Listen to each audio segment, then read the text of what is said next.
War Thunder Naval has had a lot of updates, some good and many bad.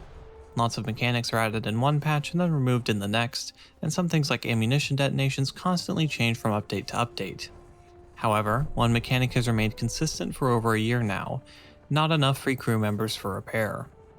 In Update 1.95, Viking Fury, Gaijin added a mechanic where ships would stop being able to repair at a low percentage of crew. The patch notes listed this at 5% crew, but as anyone who's played Naval can tell you, that's a lie. It works by Gaijin's strangely complex crew count system, which I won't get into here, but it starts at anywhere from 5% to 10%, normally 7%. I've even seen it happen up in the high 20% before, particularly on the new Strashimi and MZ1, though it seems that the higher percentages happen less now.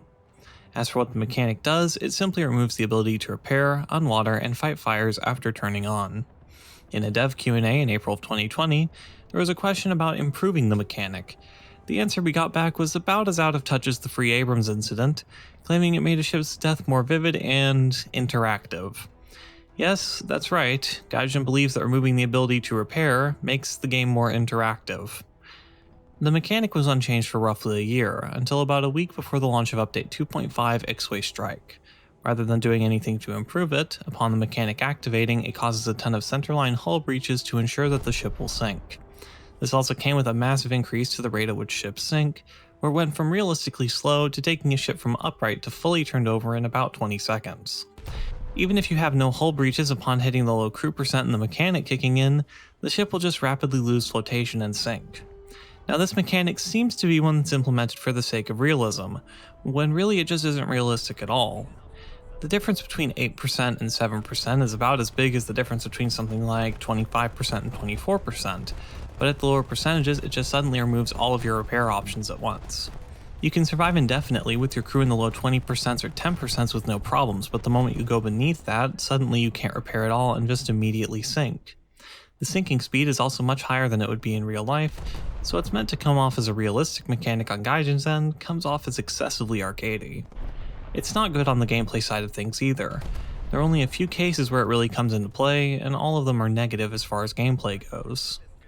If two players are fighting and one kills the other but is left at a low crew percentage, they'll sink, turning what was a win into a kill trade.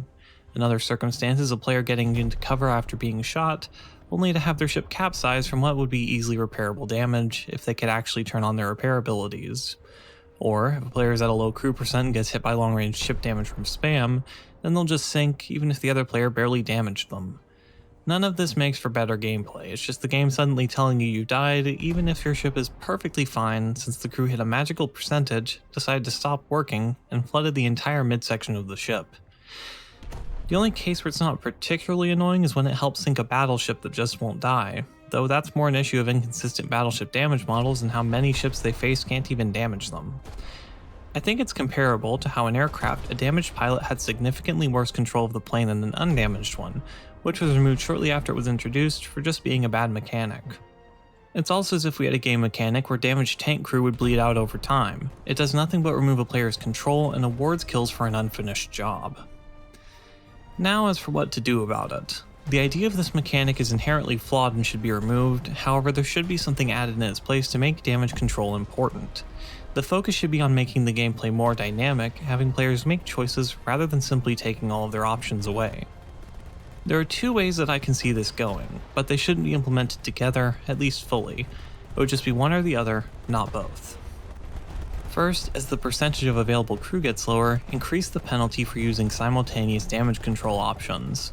This wouldn't be increased linearly, but as more of a curve. At higher crew percentages it wouldn't be particularly noticeable, but around 20% and lower the player would need to use only one or two damage control options at once. Otherwise the penalties would get too high and make repairing anything take far too long. This would also come with reducing the penalty that's currently in place at the higher percentages just to keep it from getting absurdly bad. The other option would be limiting the number of damage control options that can be simultaneously used at low percentages, never removing all three, but again forcing the player to actively make decisions.